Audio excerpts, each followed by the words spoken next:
Okay, आज का हमारा टॉपिक है electric field due to a point charge. अगर आपके पास कोई पॉइंट चार्ज है तो उसके आजू बाजू कितनी इलेक्ट्रिक फील्ड होगी, इसको हम कैसे कैलकुलेट करें, है ना। तो ये पॉइंट चार्ज है जिसकी हम इलेक्ट्रिक फील्ड निकालेंगे, और इसको हम सोर्स चार्ज भी कहेंगे क्योंकि इसी की वजह से इलेक्ट्रिक फील्ड आएगी। तो इस टॉपिक में हम स्टार्ट करते हैं। देखिए, तो सबसे पहले हम क्या करेंगे, यहाँ पर एक पॉइंट चार्ज कंसिडर कर लेंगे Q, ठीक है, और इसी की हमें इलेक्ट्रिक फील्ड निकालनी है। तो इसको हम बोल सकते हैं it is a source charge, क्योंकि इसी की वजह से इलेक्ट्रिक फील्ड आएगी। This is called a source charge. Okay, अब ये सपोज किसी पॉइंट पर रखा हुआ है, ये हमारा पॉइंट O है, और हम इससे कुछ डिस्टेंस पर, किसी डिस्टेंस पर यहाँ एक आ जाते हैं, ये पॉइंट आपका P है। तो यहाँ हम इलेक्ट्रिक फील्ड निकालना चाहते हैं, है ना। Suppose this is at a distance of R। तो इस चार्ज से यहाँ पर इस पॉइंट P पर कितनी इलेक्ट्रिक फील्ड होगी, इसकी स्ट्रेंथ क्या होगी, है ना, इसकी इंटेंसिटी क्या होगी, इसको हम कैसे कैलकुलेट करें। तो यहाँ पर टेस्ट करने के लिए इलेक्ट्रिक फील्ड कितनी होगी, तो एक चार्ज और लेना पड़ेगा, उसको हम रिप्रेजेंट करते हैं Q नोट से, क्योंकि it is use, this charge is use to test the electric field due to this charge, है ना। इसके आजू बाजू कितनी इलेक्ट्रिक फील्ड बन रही है, तो हर डिस्टेंस पे अलग अलग होगी। हम पर्टिकुलरली R डिस्टेंस पर निकाल रहे हैं, तो उसके लिए हमने एक चार्ज लिया जो इसकी फील्ड को टेस्ट करेगा, तो इसलिए हम इसको बोल देते हैं this is your test charge, test charge. तो Q नोट क्या है यहाँ पर, हमारा टेस्ट चार्ज, और हम क्या निकाल रहे हैं, Q से इलेक्ट्रिक फील्ड कितनी है at point P which is at a distance of R। Okay, लेकिन अब हम क्या कर सकते हैं, देखिए हमारे पास दो चार्ज हैं, तो कूलम्स लॉ से हम एक फोर्स कैलकुलेट कर सकते हैं जो Q नोट पर लग रही है, टेस्ट चार्ज पर लग रही है, ठीक है। तो क्या होगी वो फोर्स, तो force on Q naught test charge पर ड्यू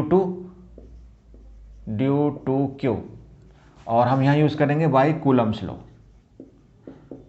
ठीक है। कूलम्स लॉ का यूज करते हुए हम ये फोर्स निकाल सकते हैं। तो that force is equal to, ये आपकी वेक्टर क्वांटिटी होगी 1/4 पाई एप्सिलॉन नोट। दो चार्ज हमारे पास हैं Q एंड Q नोट, और उनके बीच में जो डिस्टेंस है वो है R, तो R स्क्वायर।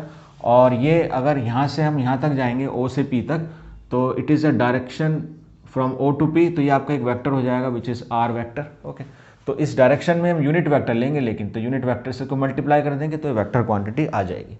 तो अभी तक हमारा फोर्स निकला है ना, which is experience by this test charge, और उसकी डायरेक्शन क्या होगी, इस ये डायरेक्शन होगी if both are same nature, यानी दोनों नेगेटिव हो या दोनों पॉजिटिव हो, तो ये आपकी F की डायरेक्शन हुई।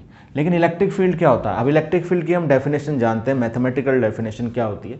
तो डेफिनेशन के अकॉर्डिंग जो इलेक्ट्रिक फील्ड होता है which is represented by E and it is also a vector quantity.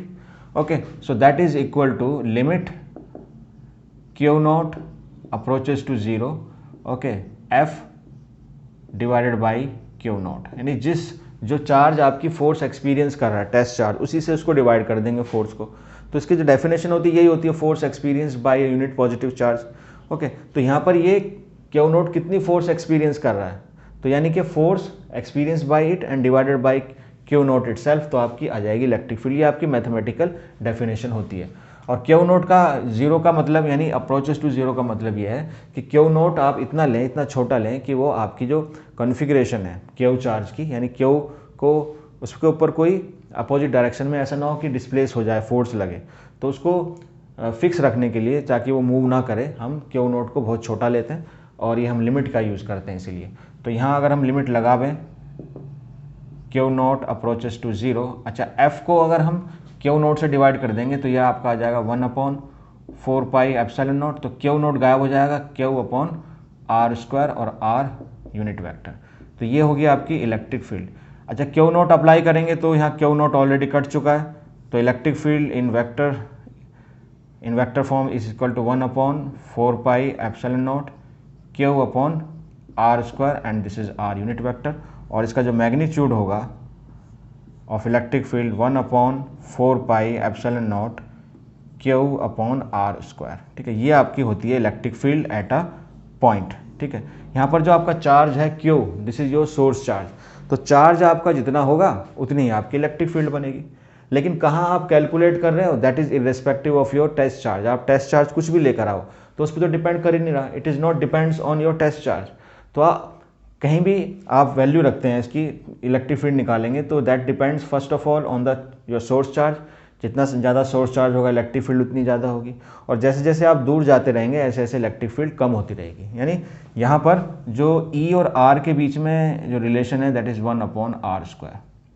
अगर आप इसको ड्रॉ करें तो आपको कुछ इस तरह का ग्राफ मिलेगा यहाँ पर, ठीक है। ये हमारी इलेक्ट्रिक फील्ड अगर आप इस डायरेक्शन में लेते हैं वाई डायरेक्शन में, और आर आप इस डायरेक्शन में लेते हैं, तो इसलिए जो पॉइंट चार्ज की जो इलेक्ट्रिक फील्ड होती है वो स्फेरिकली सिमेट्रिक होती है, स्फेरिकली सिमेट्रिक,